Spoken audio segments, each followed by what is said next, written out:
My sister, Lila, had always been a nervous flyer. Even after years of business trips, she still kept a white and blue knitted blanket tucked into her carry-on. It was not just any blanket, it was the last gift our grandmother ever made before she passed away. To Lila, it was comfort, memory, and courage all woven into one soft square of yarn. So when we boarded Flight 287 to Seattle, the only thing she cared about was getting her seat, buckling in, and pulling that blanket over her lap like she always did. I could already see her shoulders relax as she settled in by the window. The flight was nearly full, and the usual boarding chaos filled the cabin, people arguing about overhead bin space, kids swapping seats, and that one guy trying to pretend his suitcase was totally carry-on size. Lila and I were in the middle of it, but everything seemed normal, until Karen arrived. I did not know her name yet, but I knew exactly what she was the moment she stepped into our aisle. Stacked blonde hair. Massive sunglasses, still on indoors. A tote bag that could double as a small canoe. And an expression that said, "Everyone here is inconveniencing me." She checked her boarding pass, glanced at Lila's seat, and scowled. "Excuse me," she said in that sharp, nasal tone that instantly kills good moods. "You're in seat 14C. Lila blinked up at her. "This is 14C. "No," Karen insisted, waving her boarding pass dramatically.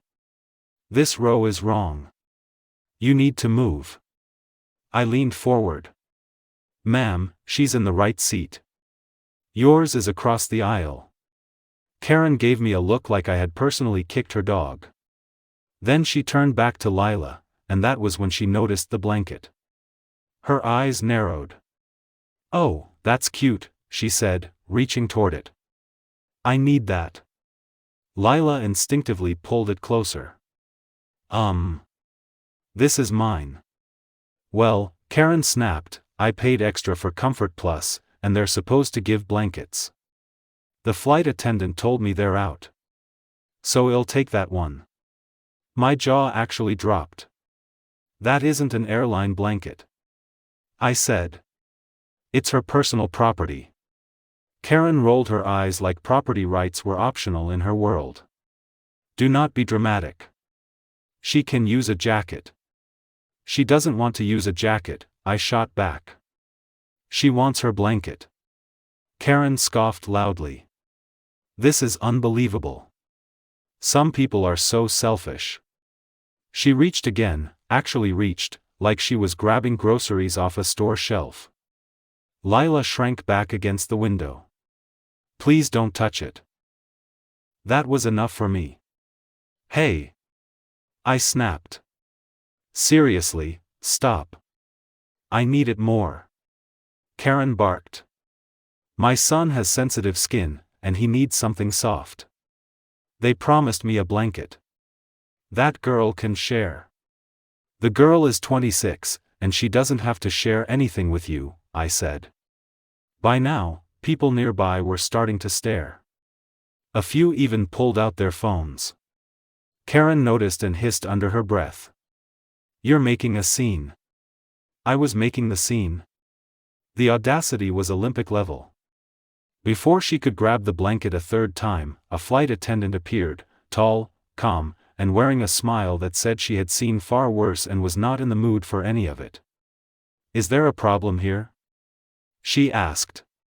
"Yes," Karen said immediately, pointing at Lila like she was a criminal. "That blanket is supposed to be for passengers who paid for upgraded seating, and she refuses to give it to me." The flight attendant blinked slowly. "Ma'am, that blanket clearly belongs to her." Karen folded her arms. "You do not know that." "She brought it on board," the attendant replied. "We do not provide knitted blankets." Lila held it up weakly. "My grandma made it." For 1 second, the flight attendant's face softened. Then she straightened and looked directly at Karen. "Ma'am, please take your assigned seat across the aisle. Do not attempt to take other passengers' belongings." Karen sputtered. "This is ridiculous. My son needs." Your son, the attendant said, is 20 years old and eating a bag of Doritos. I think he's fine. Everyone around us snorted. Even I had to bite back a laugh. Karen's face turned beet red. I will be filing a complaint. You may, the attendant said, after the flight. Right now, you need to sit down, or we cannot depart. It was beautiful. A masterclass in polite destruction. Karen huffed, stomped across the aisle, slammed into her seat, and muttered something about entitled millennials. Her son didn't even look up from his chips. Lila relaxed again, breathing out shakily. Thank you, she whispered. I smiled. Grandma's blanket isn't going anywhere. But deep down, I knew this wasn't over. Not with a Karen. Not at 30,000 feet. And especially not one who had already made herself the main character before takeoff. The aisle light flicked on again as the plane leveled off, and the quiet hum of engines filled the cabin. Most passengers were settling in, closing their eyes, putting on headphones, or digging out snacks. But the woman in seat 14C, the Karen with the aggressively tidy bob haircut and a pearl necklace tight enough to squeak, was not settling in. She was still fuming. I could feel the heat radiating from her direction like she was a space heater powered entirely by entitlement. My sister Lily, curled up under her soft blue blanket, was already drifting off. She always slept easily on planes, something about the vibration calmed her anxiety. I leaned back, popping in one earbud, thinking maybe, just maybe, the situation was over. It was not. Not even close. Because Karen had that look. The look that says I have decided I am the main character of this flight. At first, I heard a quiet mumbling from her, then a louder exaggerated sigh. She kept shifting dramatically, pressing into the aisle to peer at Lily's blanket as if it were some rare, valuable artifact being wasted on the wrong person. Then, without warning, she stood up. No way, I muttered under my breath. Karen marched around the aisle like she owned the aircraft, stopped beside Lily, and grabbed the corner of the blanket. Not a gentle tap. Not a polite gesture. A full-on, this is mine now pinch. The blanket tugged slightly. Lily blinked awake, confused, eyes heavy with sleep. Huh? She whispered, looking between her blanket and the strange woman holding part of it. Karen leaned down, smiling in the fakest, tightest way possible. Sweetie, that blanket is actually meant for me. The flight attendant accidentally gave it to you. I sat up instantly. She didn't give it to her. It's my sister's blanket. She brought it. Karen ignored me like I was background noise. She tugged again. Lily clutched the blanket against her chest, shaking her head softly, eyes wide and scared. She hated confrontation. Karen probably sensed that, and liked it. It's just a blanket, Karen snapped. You can use one of the cheap ones they hand out. I stood up. Let go. Now. People were watching now. A man 2 rows back paused his movie. Someone leaned out from their aisle seat. Even a baby stopped crying mid-sound. Karen straightened, puffing out her chest. I have back problems, she declared dramatically. I need this blanket more than she does. It's hers, I repeated, my jaw tightening. She's a child. Karen snapped. Children do not need priority comfort items. Lily flinched. That did it. I stepped between them, partially shielding Lily. Touch her blanket again, and you want like what happens next. Karen scoffed loudly, as if I had dared to offend royalty. Excuse me? Are you threatening me? On a plane? You cannot do that. I will report you. Please do, I said. She stomped down the aisle, flagging down the nearest flight attendant like she was summoning a butler. Oh boy, the passenger across from us whispered. This is gonna be good. Karen stormed toward the flight attendant, a young woman with a soft bun and tired but kind eyes. She looked like she had seen many Karens before and was not in the mood for another. Karen began her speech before she even reached her. "There is a situation," she announced dramatically. "A passenger is refusing to return a blanket that belongs to the airline. I need a replacement immediately. Preferably two. I paid for extra comfort when I booked this flight and the girl is refusing to give it back." The flight attendant blinked. "Ma'am. What blanket?" "That one." Karen pointed aggressively at us like we were criminals caught in the act. The flight attendant walked over slowly, examining the blanket, then Lily, then me. Finally, she said, "Ma'am, that is not one of our blankets. That belongs to the passenger." Karen's jaw unhinged. "No. No, it does not. Look at it. It is blue. Your blankets are blue." "Our blankets," the attendant said gently, "are navy. With the airline logo on them."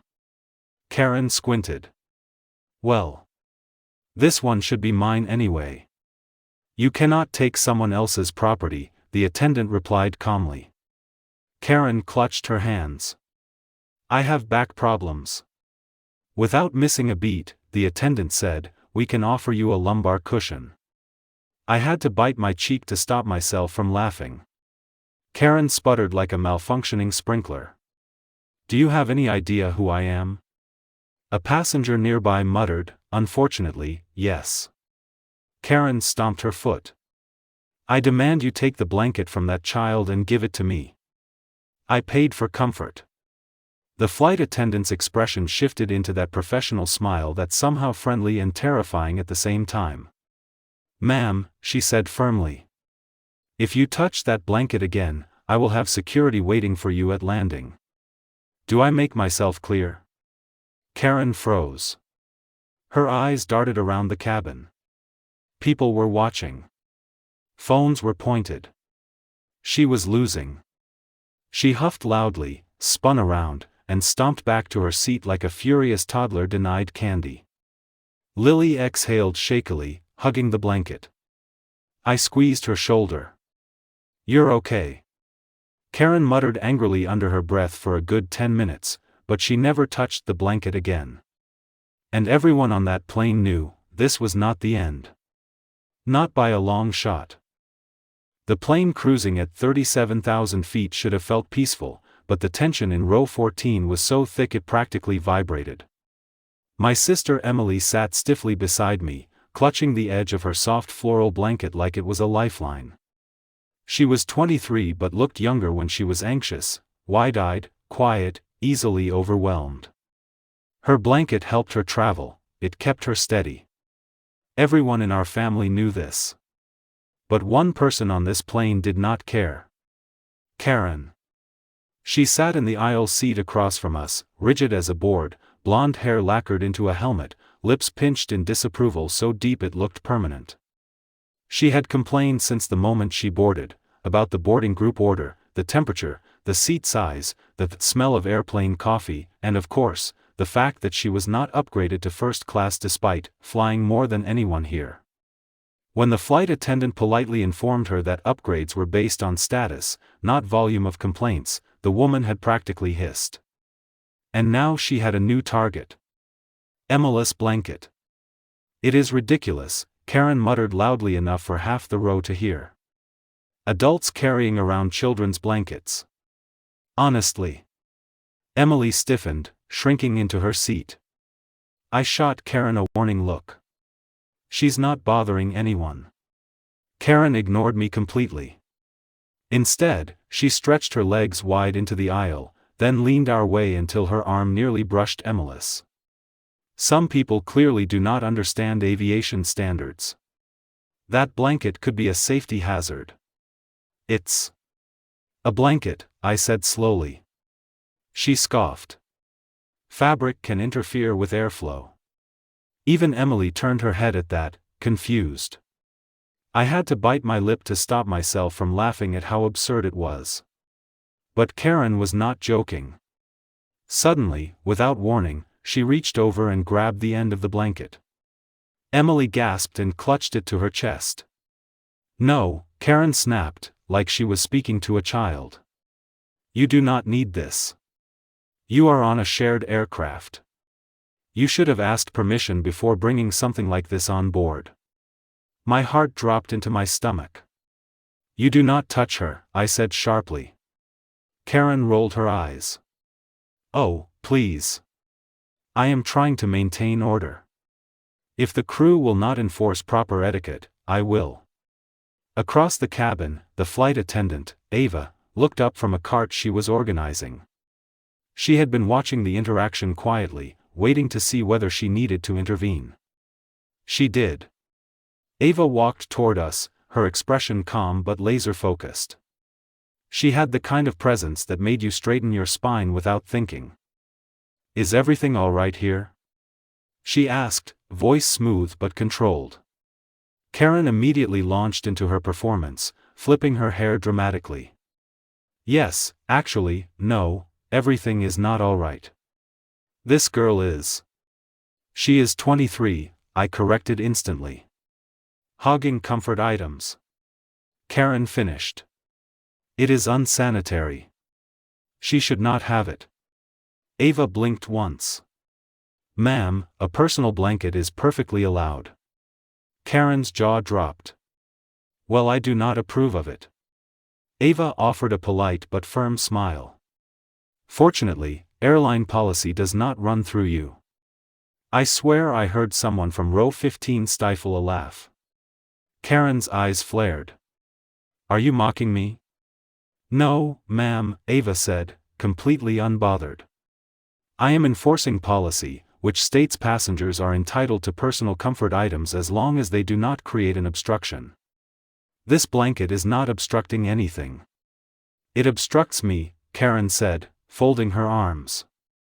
"I am visually offended." Ava took a slow breath, the kind that said she had handled 1,000 Karens before this one. Visual offense is not a recognized safety category. Emily finally spoke, voice trembly but brave. I just need it. It helps me." Karen made a noise of pure disgust. "Grow up." That was it. Something inside Ava shifted. Not anger, resolve. She crouched slightly to Emily's eye level. "You do not owe her an explanation," she said softly. Then, louder, "Your blanket is completely allowed, and you have every right to use it." Emily nodded, eyes glassy with relief. Karen's face twisted. "You cannot just ignore my concerns." Ava straightened to full height. "Ma'am, I will ask you to keep your hands to yourself and stop harassing other passengers." "Harassing?" Karen sputtered. "I am providing guidance. I am practically helping you run this aircraft." "Thank you," Ava said dryly, "but we have enough crew today." There was laughter this time. Audible. Karen whipped her head around in shock as if expecting the passengers to defend her honor. No one did. Ava leaned slightly closer. "Ma'am, this is your warning. If you continue to disturb passengers or touch their belongings again, I will escalate this to the captain." The captain. A threat with real consequences behind it. Karen sank back into her seat, red-faced, fists clenched. She looked like a kettle seconds before boiling. Ava turned to Emily and smiled gently. "You are okay. If she bothers you again, press the call button. I will be right here." "Thank you," Emily whispered. Ava nodded once and walked back down the aisle, glancing over her shoulder to ensure Karen stayed in line.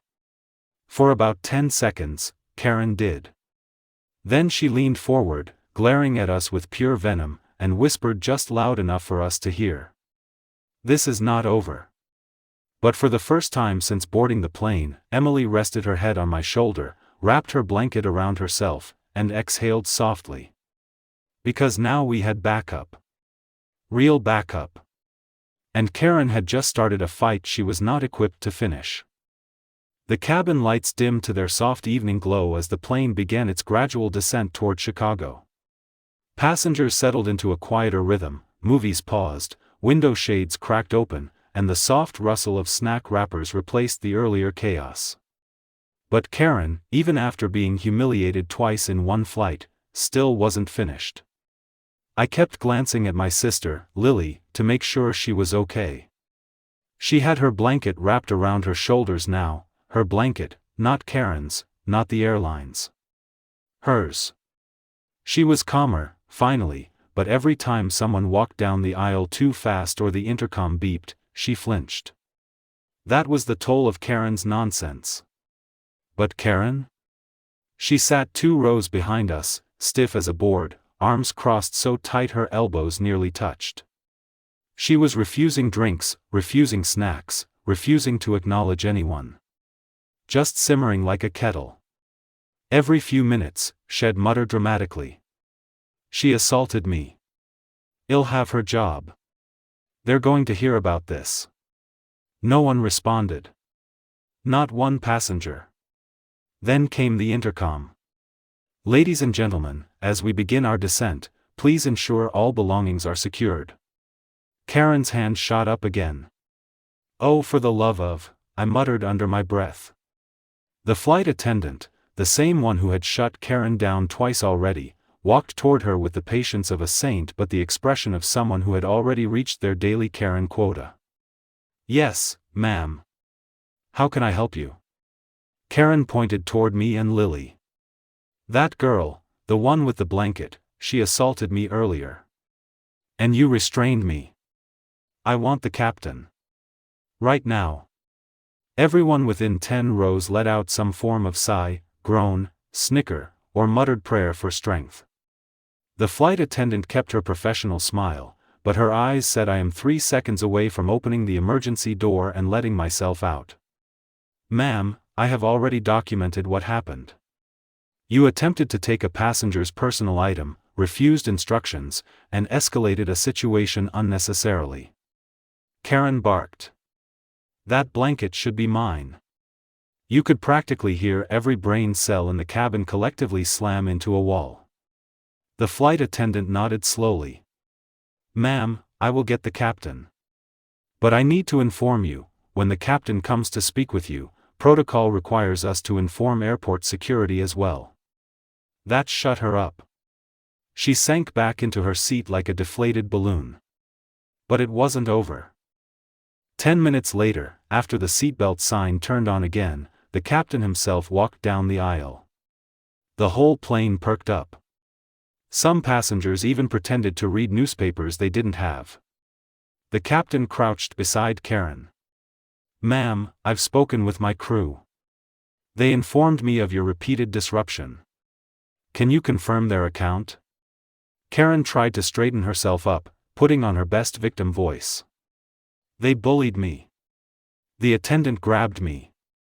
And that girl took what was mine. I want them punished. The captain blinked once. Then turned to the flight attendant. This is the one? Yes, sir. He stood up, cleared his throat, and made an announcement loud enough for half the plane to hear. Ma'am, for the safety and comfort of the passengers, please remain in your seat upon landing. Airport police will board to speak with you. The collective gasp from the cabin was delicious. Karen jerked upright. What? Why me? They should be arresting her. She pointed at Lily again. The captain raised one eyebrow, without doubt the most judgmental eyebrow in aviation history. The passenger you are pointing at has done nothing wrong. Multiple witnesses already confirmed the incident. Someone 2 rows behind us whispered loudly. Yeah, we all saw you acting like a maniac. Another chimed in. You tried to steal from a kid, lady. Karen snapped. She is not a kid, she is a liar. Before Karen could continue, Lily spoke for the first time since takeoff, her voice small but steady. I just wanted my blanket. The entire atmosphere shifted. The captain softened when he looked at her. You are not in trouble. You handled yourself very well. Karen's jaw dropped so far it nearly hit the tray table. The captain turned to her one final time. "Ma'am, you jeopardized a passenger's safety and caused unnecessary panic. You will stay seated until law enforcement meets you." Karen sputtered like her internal Wi-Fi just disconnected. But, this is harassment." "No," the captain said calmly. "This is consequences." When we landed, the cabin lights brightened. 2 airport police officers boarded immediately and approached Karen. "Ma'am, please gather your belongings." Her face drained of color. Passengers watched unapologetically. Phones weren't allowed to record, but brains were recording every second. One officer said, "We received reports of disruptive behavior and attempted theft. You will need to come with us for questioning." Karen looked around, desperate, pointing one last time toward Lily. "She is lying. She stole from me." The officer glanced at Lily wrapped in her blanket. "That blanket?" "Yes." The officer simply sighed. "Ma'am. Sit tight." They handcuffed her. The applause that erupted from the cabin was instant and unified. The flight attendant leaned toward Lily and whispered, "You handled that like a champ." As we left the plane, Lily's blanket tucked safely around her shoulders, she looked up at me and said softly, "I did good, right?" I smiled. "You did amazing." And somewhere behind us, Karen screamed, "I know my rights." But this time, nobody cared.